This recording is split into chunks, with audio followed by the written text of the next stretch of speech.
So hello everyone, कैसे हो आप सब? ये मुझे कमेंट में बता देना। चलिए आज स्टार्ट करते हैं 10th क्लास का साइंस का third chapter, metals and non metals. ये एक इम्पोर्टेंट चैप्टर है। इसके अंदर हम जानेंगे किस तरीके से मेटल की फिजिकल प्रॉपर्टी क्या है, केमिकल प्रॉपर्टीज क्या है और मेटल एक्चुअल में है क्या। मेटल और नॉन मेटल के बीच में डिफरेंस समझेंगे, उनकी कुछ रिएक्शन समझेंगे इस पूरे के पूरे चैप्टर के अंदर। तो चलिए स्टार्ट करते हैं इस प्यारे से ब्यूटीफुल से चैप्टर को।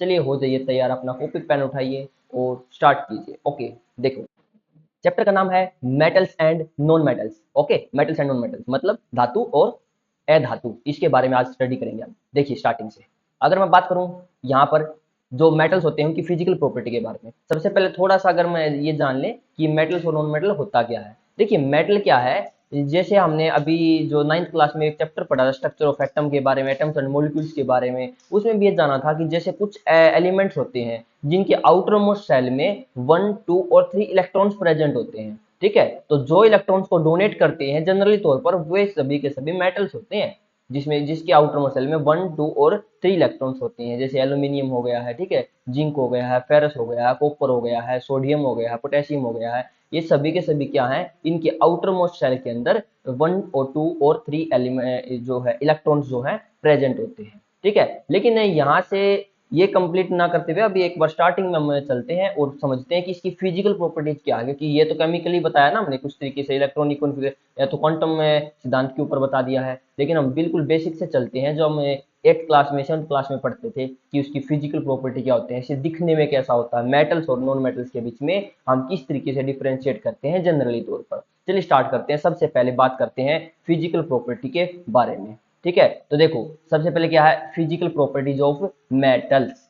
Metals are solids. सबसे फर्स्ट क्या है, मेटल्स जो होते हैं वो दिखने में सॉलिड्स होते हैं। दिखने में क्या है, सिंपल सी बात है, जो मेटल्स होते हैं वो सॉलिड्स होते हैं, सॉलिड होते हैं। बट यहाँ पर कुछ एक्सेप्शन भी मैंने साथ में लिख रखे हैं, आप इनके ऊपर जरूर से जरूर ध्यान दीजिएगा, यही आपके एग्जाम में भी पूछे जाते हैं। क्या, कुछ मेटल्स जैसे मैंने कहा मेटल सॉलिड होते हैं बट एक्सेप्ट मरकरी। जो मरकरी जो होता है एच जी, जिसको लिख सकते हैं हम एच जी, ठीक है, एच जी एलिमेंट, ठीक है, एटम जो है, जो मरकरी है एक तरीके का मेटल होता है, लेकिन ये रूम टेम्परेचर पर लिक्विड फॉर्म में पाया जाता है। तो except mercury all metals are generally hard. ये आपकी फर्स्ट प्रॉपर्टी है, फिजिकल प्रॉपर्टी की हम बात कर रहे हैं। सेकंड है metals are hard except lithium, potassium और सोडियम। लिथियम, पोटेशियम और सोडियम जो है हार्ड मेटल नहीं होते, और जनरली तौर पर वो तो हार्ड है। और ये जो अभी मरकरी पड़ा था ये लिक्विड फॉर्म में है और जनरली हार्ड होते हैं। लेकिन लिथियम, सोडियम और पोटेशियम जो होते हैं ये हार्ड नहीं होते। ये इस तरीके से समझो, जैसे पनीर को चाकू से काटा जा सकता है, इसी तरीके से सोडियम को, इनको हम ना बिल्कुल चाकू से काट सकते हैं। बहुत ज्यादा रिएक्टिव भी होते हैं, इनको केरोसिन में क्यों रखा जाता है वो भी आगे हम स्टडी करने वाले हैं। ठीक है, फिर है मेटल्स हैव मेटलिक लेस्चरनेस। तो लेस्चरनेस की एक प्रॉपर्टी होती है, व्हाट इज लेस्चरनेस। तो लेस्चरनेस एक तरीके की क्या प्रॉपर्टी है किसी मेटल की, शाइनिंग कैसी है, वो अपीयरेंस कैसी है। कोई धातु चमकती है, उसमें चमक होती है, धातु में क्या होती है, मेटल्स में चमक होती है, शाइनिंग होती है। ठीक है, मेटल्स आर मेलिएबल। मेलिएबल की property can be beaten into thin sheet. मतलब देखो मेटल्स को, जैसे आप चौक लगा लीजिए, कोई अगर ईंट लगा लो, इन सब चीजों को अगर आप पीटोगे हथौड़े से तो क्या इनकी इस तरीके से कोई चद्दर शीट बनाई जा सकती है? नहीं ना। तो उसी तरीके से समझो, अब लकड़ी, लकड़ी को पीटोगे तो सिंपल सी बात है वो ब्रिटाइल होती है, वो भंगूर होते हैं। बट जो मेटल्स होते हैं उनके अंदर मेलिएबिलिटी की प्रॉपर्टी होती है, आघात वर्धता और तन्यता की हम बात करें तो ये आघात अगर इनके ऊपर किया जाता है हथौड़े से तो सिंपल सी बात है इनको फैलाया जा सकता है, इनके अंदर से थिन शीट प्राप्त की जा सकती है इनको पीट पीट कर। ठीक है, can be beaten into thin sheet, तो इसीलिए इनके अंदर मेलिएबिलिटी की प्रॉपर्टी होती है। उसके बाद बात करते हैं मेटल्स आर डक्टाइल। डक्टाइल का मतलब होता है तन्यता। तन्यता का मतलब है इनको खींचकर तार बनाया जा सकता है। क्या लकड़ी को खींचकर तार बना सकते हो आप? क्या पानी को खींचकर तार बना सकते हो आप? क्योंकि वो नॉन मेटल्स होते हैं। तो इसी तरीके से जो मेटल्स हैं जैसे आयरन हो गया, कॉपर हो गया है, गोल्ड हो गया है, एल्यूमिनियम हो गया है, इन सब से हम क्या कर सकते हैं, डक्टाइल होते हैं। इनकी प्रॉपर्टी, इनके अंदर क्या डक्टिलिटी की प्रॉपर्टी होती है, ये एक तरीके से तन्य होते हैं, इनको बढ़ाया जा सकता है, इनकी लंबाई को, लेंथ को, और इनसे तार बनाया जा सकता है। यहाँ पर एक और अच्छी बात बताते हैं आपको, जैसे गोल्ड होता है, गोल्ड की सबसे ज्यादा मेलिबिलिटी और डक्टिलिटी की प्रॉपर्टी होती है 1 ग्राम सोने से 2 किलोमीटर तक लंबा तार बनाया जा सकता है। This is the actual fact. ठीक है, ये फैक्ट है, आप समझ रहे हो ना। मैंने एक क्या फैक्ट बताया कि 1 ग्राम सोने से, गोल्ड से 2 किलोमीटर लेंथ का एक वायर बनाया जा सकता है, सबसे पतला वायर होगा, ठीक है। तो इसीलिए इसकी सबसे ज्यादा डक्टिलिटी की प्रॉपर्टी होती है, मेलेबल भी होता है ये साथ में। Metals have high melting point, ठीक है। गैलियम और सीजियम हो गए, जैसे गैलियम और सीजियम दो मेटल्स हैं, हाई मेल्टिंग पॉइंट होता है, बहुत high melting point. Generally C बात है, ऐसे ही थोड़ी पिघल सकते हैं ये, मेल्टिंग पॉइंट मेल्ट होना पिघलना, तो बहुत ज्यादा हाई मेल्टिंग पॉइंट होता है इनका। उसके बाद हैव लो, देखो हाई मेल्टिंग पॉइंट हो गया, have low melting point, they melt in the palm of the hand. यहाँ पर गैलियम और सीजियम की बात कर रहे थे हम, तो गैलियम और सीजियम जो है उनका बहुत लो मेल्टिंग पॉइंट है। एक्सेप्शन यहाँ पर मैंने ब्रैकेट में लिख रखे हैं, जैसे जनरली तौर पर जैसे हार्ड मेटल हो गए हैं, आयरन हो गया, कॉपर हो गया, जिंक हो गया, ये सब के सब हार्ड भी हैं, और इनका जो मेल्टिंग पॉइंट होता है वो मेल्टिंग पॉइंट भी इनका ज्यादा होता है, बहुत ज्यादा होता है। बट यहाँ पर गैलियम और सीजियम की अगर बात करें तो गैलियम और सीजियम का सबसे लो मेल्टिंग पॉइंट होता है, ठीक है ना, मेटल होते हुए। समझ रहे हो आप, ये एक्सेप्शन है। कुछ मेटल, जैसे कुछ मेटल बताया सभी हार्ड होते हैं, सोडियम पोटेशियम हो गए हैं, वो सोडियम भी, पोटेशियम भी, लिथियम भी, ये सभी के सभी हार्ड नहीं होते, ठीक है। और ऊपर से जैसे मेरकरी था, वो लिक्विड पोजीशन में पाया जाता है, लिक्विड स्टेट में पाया जाता है, ठीक है। इसी तरीके से सीजियम और गैलियम होता है, ये जो मेटल्स होते हैं इनका मेल्टिंग पॉइंट बहुत लो होता है जनरली तौर पर। मरकरी का भी तो बहुत लो है ना, वो भी तो वेपोराइज हो जाता है easily. Metals have high boiling point, ठीक है, बॉइलिंग पॉइंट। जैसे वाटर का बॉइलिंग पॉइंट कितना होता है, 100 डिग्री सेल्सियस, 9th क्लास में फर्स्ट चैप्टर में ही पढ़ा था आपने। 100 डिग्री सेल्सियस पर वाटर जो होता है बॉइल होता है, तो उसका बॉइलिंग पॉइंट 100 डिग्री सेल्सियस है। इसी तरीके से मेल्टिंग पॉइंट भी इनका और बॉइलिंग पॉइंट दोनों के दोनों हाई होते हैं। मेल्टिंग पॉइंट और बॉइलिंग पॉइंट दोनों के दोनों बहुत हाई होते हैं इनके, मेटल्स के। Metals are good conductor of heat as well as electricity, electricity के भी और हीट के भी यहाँ पर क्या ही गुड कंडक्टर होते हैं। बट देखो, बेस्ट कंडक्टर आर सिल्वर और कॉपर हो गए हैं, poor conductor lead and mercury होते हैं। एक चीज समझिएगा, मैं यहाँ पर हीट की बात कर रहा हूँ, इलेक्ट्रिसिटी की बाद में बात करते हैं। इलेक्ट्रिसिटी के गुड कंडक्टर होते हैं जनरल तौर पर मेटल्स, जिसमें सिल्वर और कॉपर। देखो कॉपर का इस्तेमाल, जैसे फ्रिज है, फ्रिज के अंदर जो पीछे कंप्रेसर लगा जाता है, वहां से जो पाइप लाइन होती है उसके पीछे, ठीक है, कंप्रेसर को साथ में कनेक्ट होती है, वो भी कॉपर की होती है। एसी के अंदर भी कॉपर पाइप्स का यूज किया जाता है। ऐसा क्यों होता है, क्योंकि कॉपर जो होता है वो गुड अब्जॉर्बर होता है, किसका, हीट का। तो हीट को अच्छे से अब्जॉर्ब कर सकता है वो अपने अंदर, ठीक है, ईंट को कमरे में से अब्जॉर्ब कर लेगा, फ्रिज के अंदर से अब्जॉर्ब कर लेगा। इसी वजह से कॉपर का इस्तेमाल किया जाता है उन सब चीजों के अंदर भी, ठीक है। तो गुड कंडक्टर होता है सिल्वर भी और कॉपर भी। अब सिल्वर तो चांदी के, तो वही कैसे बना देंगे हर चीज, ठीक है। बट कॉपर और सिल्वर दोनों के दोनों गुड कंडक्टर होते हैं हीट के। यहाँ बात करें मरकरी के और लीड के, लीड भी होता है, ठीक है, पीबी जिसको बोलते हैं, लीड और मरकरी जो होते हैं वो बैड कंडक्टर होते हैं हीट के, क्योंकि हीट इनमें से ट्रांसफर होकर के दूसरी जगह नहीं जा सकती, लिक्विड फॉर्म में भी है वैसे ये, ठीक है। Metals are good conductor of electricity, सबसे बेस्ट कौन होगा, सिल्वर होगा, कॉपर होगा, वही बात हो गई, सिल्वर और कॉपर बेस्ट कंडक्टर होंगे हीट के भी और इलेक्ट्रिसिटी के भी, ठीक है। मेटल्स आर सोनोरस, सोनोरिटी की भी प्रॉपर्टी होती है, ध्वनिकता जिसको, ठीक है, ध्वनिकता बोलते हैं।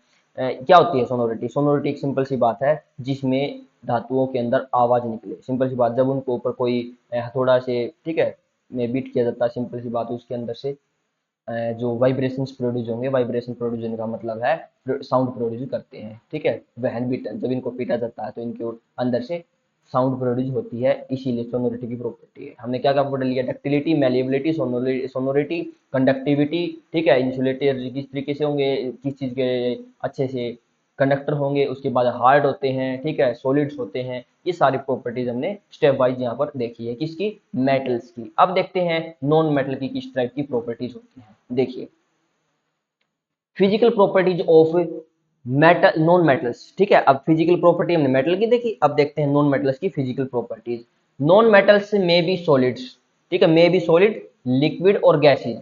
वहां क्या था, लिक्विड में सिर्फ मरकरी था, ठीक है। मेटल्स में जो है except mercury, all the metals generally क्या होते हैं, हार्ड होते हैं, सॉलिड होते हैं। जनरली यहाँ पर क्या हो रहा है, लिक्विड में भी, गैस में भी और सॉलिड में भी पाया जा सकता है नॉन मेटल। जैसे वाटर को लगा लो, तीनों स्टेट में पाया जा सकता है ना। सॉलिड्स कार्बन, ठीक है, सॉलिड कार्बन हो गया है, सल्फर हो गया है, गैस की फॉर्म में भी है, फॉस्फोरस एक्सेट्रा। लिक्विड है जैसे ब्रोमीन। अभी ध्यान से समझो आप, लिक्विड, अब ये बोला जाए आपसे कि कौन सा नॉन मेटल लिक्विड अवस्था में पाया जाता है रूम टेम्परेचर पर, आप तो यहाँ पर ब्रोमीन का नाम ले सकते हैं। ब्रोमीन एक नॉन मेटल होते हुए भी लिक्विड है, ठीक है। अब वाटर अपनी जगह है, वो एक मिनरल्स की फॉर्म में आएगा, बट यहाँ पर नॉन मेटल्स की बात कर रहे हैं। गैसेज ऑक्सीजन, हाइड्रोजन और नाइट्रोजन एक्सेट्रा, ये सभी की सभी क्या होंगी, ये गैसेज होंगी, ठीक है, गैसेज की फॉर्म में। सॉलिड कौन से थे? Carbon, sulphur, phosphorus. उसके बाद लिक्विड कौन है? ब्रोमीन। और गैसेज कौन है? ऑक्सीजन, हाइड्रोजन और नाइट्रोजन। आपको देखो ये क्या क्यों पढ़ाया जा रहा है पेपर में, इसी तरीके से कुछ भी आपसे जनरली तौर पर 1 मार्क्स में, ठीक है, क्वेश्चन पूछा जा सकता है, ऑप्शन में भी और 1 मार्क्स में भी पूछा जा सकता है, ठीक है। और तो और ये असर्शन रीजनिंग में भी ये क्वेश्चन आ सकते हैं आपके, इसलिए आप इनको अच्छे से रिवाइज कीजिए कौन से किस स्टेट में पाए जाते हैं, ठीक है। Non metals are soft except diamond which is the hardest natural substance. Non metal soft होते हैं, जैसे डायमंड, डायमंड को लगे डायमंड तो सॉफ्ट थोड़ी, डायमंड तो हार्डेस्ट नेचुरल सब्सटेंस होता है, प्राकृतिक सब्सटेंस है, सबसे हार्डेस्ट। कौन? Non metal, diamond. ओके, तो इसके अलावा जो दूसरे होते हैं वो जनरली तौर पर सॉफ्ट में मिलते हैं। Non metals do not have lustre, इनके अंदर कोई चमक नहीं होती एक्सेप्ट आयोडीन। आयोडीन जो होती है, आयोडीन के क्रिस्टल्स होते हैं वो चमक देते हैं, चमकते हैं आयोडीन के क्रिस्टल, ठीक है। बट जनरली तौर पर जो नॉन मेटल्स होते हैं उनके अंदर जो लेस्टरनेस की प्रॉपर्टी होती है वो नहीं होती। मैलिएबल भी नहीं होते, इनको पीट करके चादर नहीं बनाया जा सकती, शीट नहीं बनाई जा सकती इनकी। डक्टाइल भी ये नहीं होते हैं। उसके बाद non metals which are solids and liquids have low melting points. Non metals जो कि सॉलिड होंगे या लिक्विड होंगे उनका लो मेल्टिंग पॉइंट होगा, सिंपल सी बात है, लो मेल्टिंग पॉइंट होता है। Non metals which are solids liquid have low boiling point. Low melting point, low boiling point, जैसे आप जनरली तौर पर आप देखो फिजिकल प्रॉपर्टीज मेटल और नॉन मेटल की बहुत ज्यादा डिफरेंस है। जस्ट उसके अपोजिट काम होती है, जब उसमें हाई मेल्टिंग पॉइंट है, यहाँ पर लो मेल्टिंग पॉइंट है, वो सॉलिड होते हैं, ये तीन स्टेट में पाए जा सकते हैं, ठीक है। इस तरीके से वो लेस्टरनेस की प्रॉपर्टी होती है, इनके अंदर नहीं होती है। उनके अंदर डक्टाइलिटी की, मेलेबिलिटी की प्रॉपर्टी होती है, इसके अंदर नहीं होती। उनमें कंडक्टिविटी होती है, इनके अंदर कंडक्टिविटी नहीं होती, कुछ चीजों के अंदर होती है, देखेंगे वो। नॉन मेटल्स जो होते हैं बेड कंडक्टर होते हैं हीट के बेड कंडक्टर है, सिंपल सी बात है भाई, हीट ट्रांसफर नहीं हो सकती, लकड़ी में से भी हीट ट्रांसफर नहीं हो सकती। कभी भी देखो आप चूल्हे के अंदर जब भी लकड़ियां जलाते हो तो उसको पीछे से उठा करके आगे खिसकाते हो ना, सिंपल सी बात है, चूल्हे के अंदर डालते हो तो वो पीछे से इतनी ज्यादा गर्म नहीं होती जितनी आगे से गर्म हो रही है। वहीं पर अगर आपके उसके लोहे को किसी चीज को गर्म करो, अगर वो पीछे से भी गर्म होती या नहीं होती, आप एक्टिविटी से भी देख ली है आपने पिछली क्लासेस के अंदर। मोम चिपका करके कील, मोम से कील चिपकाई, मोमबत्ती रख दिया गया और वो एक स्टेप वाइज क्या होते हैं मोमो, जैसे जैसे हीट ट्रांसफर होती है उस लोहे की रोड के अंदर से वो कीलें नीचे गिरती जाती। तो वहां से उस एक्टिविटी से प्रूव भी हो गया था कि अच्छे से कंडक्टिविटी शो करता है एक मेटल, ठीक है। तो यहाँ पर नॉन मेटल्स होते हैं वो बेड कनेक्ट होते हैं हीट के भी, इसके साथ में इलेक्ट्रिसिटी के भी बेड कनेक्ट होते हैं एक्सेप्ट ग्रेफाइट। देखो ग्रेफाइट जिसे पेंसिल में भी इस्तेमाल किया जाता है वही ग्रेफाइट है। तो ग्रेफाइट क्या होता है? वो सिर्फ उसके अंदर से इलेक्ट्रिसिटी पास आउट हो सकती है, बाकी ये सारी की सारी चीजें बेड कनेक्ट होती हैं हीट की। नॉन मेटल्स जो होते हैं वो सोनोरस नहीं होते, इनके अंदर से उस तरीके से आवाज नहीं आती है। अब जैसे लोहे में से, चांदी, तांबा, सोना, इन चीजों में से जो आवाज आती है उस तरीके से लकड़ी और किसी चीज में से वैसी वाली आवाज क्रिएट नहीं हो सकती। ओके, मतलब ट्रेवल नहीं कर सकती अच्छे ढंग से। उसके बाद आगे, ठीक है, फिजिकल प्रॉपर्टीज हमने यहाँ देख ली है। देखिए आगे, अब है केमिकल प्रॉपर्टीज ऑफ मेटल्स। हमने फिजिकल प्रॉपर्टी मेटल और नॉन मेटल की फिजिकल प्रॉपर्टी हम डिस्कस कर चुके हैं। अब डिस्कस कर रहे हैं केमिकल प्रॉपर्टीज ऑफ मेटल्स, ठीक है, ये इस वीडियो का लास्ट टॉपिक होगा हमारा। देखिए सबसे पहले रिएक्शन विद ऑक्सीजन, यहाँ पर ऑक्सीजन के साथ रिएक्ट करके क्या प्रोड्यूस करते हैं मेटल, जनरली तौर पर मेटल ऑक्साइड प्रोड्यूस करेंगे, ये हम देखेंगे, ठीक है। Metals react with oxygen to form metal oxide, वो मेटल ऑक्साइड क्रिएट करते हैं, यहाँ पर ऑक्सीजन उसके साथ में क्रिएट हो जाती है जिससे, ठीक है। जब when copper is heated it combine with oxygen and form copper oxide. जब कॉपर को, जैसे सीयू है, सीयू को जब क्या है हीट किया जाएगा तो उसके अंदर ऑक्सीजन हो जाएगी, ब्लैक कलर का हो जाता है जब हम कॉपर को गर्म करते हैं। तो हो क्या रहा है, उस कॉपर के अंदर ऑक्सीजन की लेयर आ रही है, सिंपल सी बात है। तो कॉपर ऑक्साइड वहां पर प्रोड्यूस होता है। तो when copper react with oxygen then it gives copper oxide, ठीक है। ये जनरली तौर पर इसकी बैलेंस्ड केमिकल इक्वेशन है। When aluminium is heated, it combines with oxygen to form aluminium oxide. जब एल्यूमिनियम को हीट किया जाएगा तो ठीक है, तो वो कंबाइन होता है किसके साथ में, ऑक्सीजन के साथ में, और फिर क्या बनाता है एल्यूमिनियम ऑक्साइड। वही तो कह रहा हूँ, मेटल ऑक्साइड यहाँ पर क्रिएट हो रहा है। तो एल्यूमिनियम जब रिएक्ट करेगा O2 के साथ में तो क्या बनेगा यहाँ पर Al2O3, ठीक है। यहाँ पर बैलेंस्ड केमिकल इक्वेशन आपको दे रखी है। Some metals oxide are basic oxide. देखो अब मेटल ऑक्साइड है बेसिक नेचर के होते हैं, ये हम पिछले चैप्टर में भी जान चुके थे, जो एसिड बेसिस एंड सोल्ट वाला था। वहां पर जब मेटल्स की रिएक्शन करवाई थी किसी बेस के साथ में तो वहां पर सोल्ट प्लस वाटर प्रोड्यूस हो रहा था, हाइड्रोजन गैस। तो वो सोल्ट और वाटर प्रोड्यूस हो रहा था ना, तो वहां क्या हो रहा था, जो मेटल है अब उनकी बेस के साथ रिएक्शन करवाई है तो तब वो एसिड के काम कर रहे होंगे, कुछ एक चीजें होती हैं। लेकिन जब मैं मेटल्स की एसिड के साथ रिएक्शन करवाता था ना, तब वो सोल्ट प्लस वाटर देते थे हमें। तो इसका मतलब जो मेटल ऑक्साइड होते हैं वो बेसिक नेचर के थे। ठीक है, तो वही बात लिख रहे हैं हम यहाँ पर, क्या some metals oxide are basic oxide because they react with water to form bases. ठीक है, वो रिएक्ट करते हैं वाटर के साथ तो यहाँ पर बेसिज प्रोड्यूस करते हैं जब मेटल ऑक्साइड की रिएक्शन करवाई जाती है। तो जैसे Na है, ऑक्सीजन के साथ रिएक्शन की तो Na2O बनाया। ठीक है, Na2O, तो Na2O क्या हो गया यहाँ पर, बेसिक नेचर का हो गया, बेसिक बनाइए। ठीक है, उसके बाद इसके रिएक्शन अगर मैं पानी के साथ करवाऊंगा तो सिंपल सी बात है, क्या प्रोड्यूस कर रहा है यहाँ पर, बेस बेस प्रोड्यूस कर रहा है, क्योंकि बेसिक नेचर का होगा, वाटर के साथ में कनेक्ट होने के बाद ये बेस बन जाते हैं। डेट इज द रीजन कि हमें जो मेटल ऑक्साइड है उनकी जो नेचुरली उसकी प्रॉपर्टी क्या कहेंगे कि वो कैसे नेचर के हैं, बेसिक नेचर के होते हैं। ठीक है, मेटल ऑक्साइड्स। पोटेशियम के साथ ऑक्सीजन की रिएक्शन करवाई तो K2O बन गया है। ठीक है, और K2O की अगर वाटर के साथ करवाएंगे तो वो KOH बन गया है। इस तरीके से ये रिएक्शन कंप्लीट होती है। ठीक है, some metals oxide show acidic and basic properties. हाँ, ये मोस्ट इंपोर्टेंट है भाई, एक मार्क्स में जरूर से जरूर पूछा जा सकता है। ठीक है, मैक्सिमम चांसेस है इस क्वेश्चन के। What are amphoteric oxide. ठीक है, एम्फोटेरिक ऑक्साइड्स कौन से होते हैं, those metals which have both properties acidic और बेसिक। जो बेसिक और एसिडिक नेचर के होते हैं मेटल्स उनको ठीक है ऑक्साइड्स, उनको एम्फोटेरिक ऑक्साइड्स कहा जाता है। जैसे बताते हैं, they are called amphoteric oxide, aluminium oxide और जिंक ऑक्साइड। एल्यूमिनियम ऑक्साइड और जिंक ऑक्साइड दोनों के दोनों यहाँ पर क्या होंगे, एम्फोटेरिक नेचर के होंगे, क्योंकि ये बेसिक नेचर और एसिडिक नेचर दोनों तरीके का नेचर शो करते हैं। कैसे करते हैं देखिए समझिए, जब मैं बेसिक नेचर Al2O3, ये बेसिक नेचर का है, इसकी रिएक्शन करवाता हूँ HCl के साथ जो कि एक एसिड है। जब मैंने रिएक्ट करवाया एल्यूमिनियम ऑक्साइड को एक एसिड के साथ तो इसने प्रोड्यूस किया पर AlCl3। ठीक है, एल्यूमिनियम क्लोराइड, उसके साथ में H2O, वाटर प्रोड्यूस हो गया है। तो यहाँ क्या हुआ, सोल्ट प्लस वाटर प्रोड्यूस हुआ ना। मेटल ऑक्साइड की जब मैंने एक एसिड के साथ रिएक्शन करवाई तो वहां पर सोल्ट प्लस वाटर प्रोड्यूस हुआ। और सोल्ट प्लस वाटर कब प्रोड्यूस होता है, अरे न्यूट्रल जो रिएक्शन है, न्यूट्रलाइजेशन रिएक्शन थी जिसमें हम एसिड और बेस की रिएक्शन करवाते थे, सोल्ट प्लस वाटर बनता था। तो एसिड की रिएक्शन बेस के साथ करवाएंगे तभी होगा ना। तो यहाँ क्या हुआ, जो एल्यूमिनियम ऑक्साइड है ये बेसिक नेचर शो कर रहा है। बट क्या होगा, जब मैं एल्यूमिनियम इसकी एसिडिक नेचर शो कब करेगा, जब इसके एक बेस स्ट्रॉन्ग बेस के साथ रिएक्शन करवाई मैंने, NaOH के साथ रिएक्शन करवाई, तब भी इसने सोल्ट प्लस वाटर ही प्रोड्यूस किया।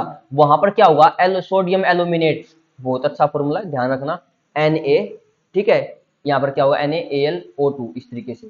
ठीक है, इसमें भी कुछ डाउट मुझे लग रहा है, प्लस H2O, तो क्या होगा एल्यूमिनियम ऑक्साइड प्लस NaOH, तो क्या बनेगा हमें, तो क्या मिलेगा NaAl। ठीक है, O2, इस तरीके से फॉर्मूला कंप्लीट हो जाए। चलिए इसके बाद देखते हैं, तो अभी हमने क्या पढ़ा था, अभी अभी ये आप ध्यान रखिएगा, एल्यूमिनियम ऑक्साइड और जिंक ऑक्साइड दोनों दोनों एम्फोटेरिक नेचर शो करते हैं। इसी तरीके सोडियम जिंकेट बनेगा, हम जो इसकी जिंक ऑक्साइड की रिएक्शन करवाएंगे जब इनके साथ में। यहाँ पर एल्यूमिनियम की रिएक्शन मैंने कंप्लीट करवाई, आपको जिंक वाली भी कॉपी के अंदर नोट करनी है। ओके, तो ये दो रिएक्शन हो गई, जब बेस बनता है ये बेस का काम भी करता है जब एसिड के साथ रिएक्शन करेगा, और ये एसिडिक का काम भी करेगा। इसीलिए जो एल्यूमिनियम ऑक्साइड या जिंक ऑक्साइड हो गई ये एम्फोटेरिक नेचर शो करते हैं। इंपॉर्टेंट था ये। ठीक है, इंपॉर्टेंट टर्म आपको याद रखनी है, एम्फोटेरिक ऑक्साइड। अब बात करते हैं, the reactivity of metals with oxygen is different. देखो जो रिएक्टिविटी होती है मेटल्स की वो ऑक्सीजन के साथ में किस तरीके से डिफरेंट होती है, मेटल की ऑक्सीजन के साथ। ओके, देखो मेटल्स जैसे पोटेशियम हो गया है, सोडियम हो गया है, ये विगोरसली रिएक्ट करते हैं, बहुत जल्दी रिएक्शन करते हैं ऑक्सीजन के साथ में, सोडियम और potassium with oxygen and catch fire if kept in open. यदि इनको इस तरीके से खुला छोड़ दिया जाए ओपनली, एयर के अंदर एयर प्रेजेंट हो, तो ऑक्सीजन के साथ में क्विकली ये क्या करेंगे, विगोरसली सडनली रिएक्ट करेंगे और जलने लग जाएंगे। Hence they are stored in kerosene to prevent burning. आपसे ये पूछा सकता है क्वेश्चन कि why kerosene and sorry why potassium and sodium are kept in kerosene oil. इनको क्यों, पोटेशियम और सोडियम को क्यों कैरोसिन ऑयल के अंदर कैप किया जाता है, रखा जाता है, बिकॉज ये क्या होते हैं, हाईली रिएक्टिव मेटल होते हैं, रिएक्ट कर देते हैं विगोरसली एयर प्रेजेंट, ठीक है, oxygen present in the air. ठीक है, एंड स्टार्ट बर्न। तो इनको जलने से बचाने के लिए हम इनको कैरोसिन ऑयल में रखते हैं ताकि ये डायरेक्ट कॉन्टेक्ट में ना आए वाटर या हवा के। ठीक है, एयर की या वाटर के। इफ मैग्नीशियम इज हीटेड, यदि मैग्नीशियम को हीट किया जाता है, समझना, it Burns with a bright flame. First he reaction में पढ़ा था 10th क्लास के फर्स्ट चैप्टर में, सबसे फर्स्ट रिएक्शन थी मैग्नीशियम रिबन को जब जला रहे थे, ठीक है, साफ करके। तो जब उसको जलाया गया, सिंपल सी बात है, तो वहां पर क्या हो रहा, वो हीट हो रहा, तो वो वहां पर ब्राइट फ्लेम देता व्हाइट कलर की डेजलिंग साउंड के साथ में। आयरन जो है हीट होता है तो ग्लो करता है ब्राइटली, आयरन जो है वो गर्म किया जाएगा तो ग्लो करेगा ब्राइटली। मैग्नीशियम को जब जलाया जाएगा तो वो ब्राइटली फ्लेम देगा व्हाइट कलर की। उसके साथ में कॉपर जो है वो उसको हीट किया जाएगा, it does not burn but form black coating of copper oxide. जब देखो कॉपर के ऑक्सीजन के साथ में रिएक्शन करवाई तो उसके ऊपर है ना ब्लैक कलर की कोटिंग आ गई जो कि कॉपर ऑक्साइड की है। सोडियम पोटेशियम की करवाई थी अभी अभी हमने, तो वो तो जलने लग गए थे, सिंपल सी बात, उनके अंदर भी यही हुआ था, मेटल ऑक्साइड बना था। उसके साथ अगर मैं इसकी आयरन की बात करूँ, आयरन को अगर हीट किया जाएगा तो वो ब्राइट चमकने लगेगा, जल देगा थोड़ी गर्म करने से कि भाई जल आग लग गई उसमें फ्लेम दे रहा हो ना, ऐसा नहीं होता। और जैसे अगर हम बात करें कि इसकी मैग्नीशियम की, मैग्नीशियम को जब ऑक्सीजन के साथ रिएक्शन करवाया जाती है, जलाया जाता है, तो वो व्हाइट फ्लेम डेजलिंग साउंड के साथ प्रोड्यूस करता है। ठीक है। Silver and gold does not react with oxygen even at high temperature. High temperature पर भी गोल्ड और सिल्वर, तभी तो इनकी ज्वेलरी बनाई जाती है, सिंपल सी बात है। ऑक्सीजन के साथ में इतनी जल्दी रिएक्शन नहीं करते। ठीक है। Some metals like magnesium, aluminium, zinc, lead etcetera form an oxide layer over it which prevents further oxidation. They are called self protecting metals. इसको ध्यान से समझिए लास्ट लाइन को। सम मेटल्स जैसे magnesium, aluminium, zinc, lead etcetera form an oxide layer, अपने ऊपर एक oxide की लेयर जमा कर लेते हैं। क्या होता है उसे? It which prevents further oxidation, उसके बाद में ऑक्सीडेशन नहीं होता। देखो जैसे एल्यूमिनियम लगा लो, एल्यूमिनियम का वायर लगा दिया, एल्यूमिनियम क्या करेगा? एनवायरमेंट में प्रेजेंट ऑक्सीजन के साथ रिएक्शन करेगा और अपने ऊपर एक लेयर जमा लेगा एल्यूमिनियम ऑक्साइड की। अब वो जो लेयर जम गई है ना, वो लेयर और ज्यादा उसको अंदर से ऑक्सीडेशन होने से बचाएगी। तो मतलब अपने आप ही ऑक्सीडेशन की अपने आप लेयर जमा के अपने आप को ही प्रिवेंट कर लेते हैं ये मेटल्स। आयरन नहीं कर पाता, आयरन तो जंग लगता जाएगा, लगता खत्म हो जाएगा टाइम पर जाकर के, बिल्कुल ही खराब हो जाएगा। ठीक है। कोरोजन होता है उसका, तो weakening of metals due to environmental effect is known as corrosion. ठीक है। तो यहाँ पर क्या हो रहा है, ये कोरोजन नहीं होते आसानी से, क्योंकि अपने ऊपर ऑक्सीजन से ऑक्साइड की लेयर जमा लेते हैं। ठीक है। जिसकी वजह से आगे फर्दर इसके अंदर ऑक्सीडेशन की जो प्रोसेस है वो कंप्लीट नहीं हो पाती। ठीक है। ये था इंपॉर्टेंट जो पॉइंट थे, कुछ रिएक्ट किस तरीके से करते हैं मेटल्स ऑक्सीजन के साथ में। ठीक है। देखिए वीडियो ज़्यादा लंबी हो सकती है, आज हमने यहीं तक पढ़ा है कि ऑक्सीजन किस तरीके से मेटल के साथ में रिएक्ट करती है और कैसे उसके साथ में रिएक्शन कंप्लीट होती है। ठीक है। डिफरेंट डिफरेंट मेटल के साथ डिफरेंट डिफरेंट तरीके से मेटल के साथ में ऑक्सीजन रिएक्ट करती है। ठीक है। हमने यहाँ तक अपना स्टडी कर लिया है, आगे हम पढ़ेंगे इसके अंदर रिएक्शन विद वाटर। ठीक है। ये भी किस तरीके से यहाँ पर स्टडी करेंगे हम अगले टॉपिक के अंदर। तब तक के लिए आप इस चैप्टर को अच्छे से नोट कीजिए। कोई भी यहाँ तक आपको डाउट हो तो मुझे कमेंट सेक्शन में आप बता सकते हैं। ठीक है। अच्छे से अपना काम कंप्लीट करते रहिए, हंसते रहिए, मुस्कुराते रहिए। इस चैनल को सब्सक्राइब रखिए, अपने फ्रेंड्स के साथ जरूर इसको शेयर कीजिए। मिलते हैं किसी नेक्स्ट वीडियो के अंदर, तब तक के लिए बाय बाय, जय हिंद।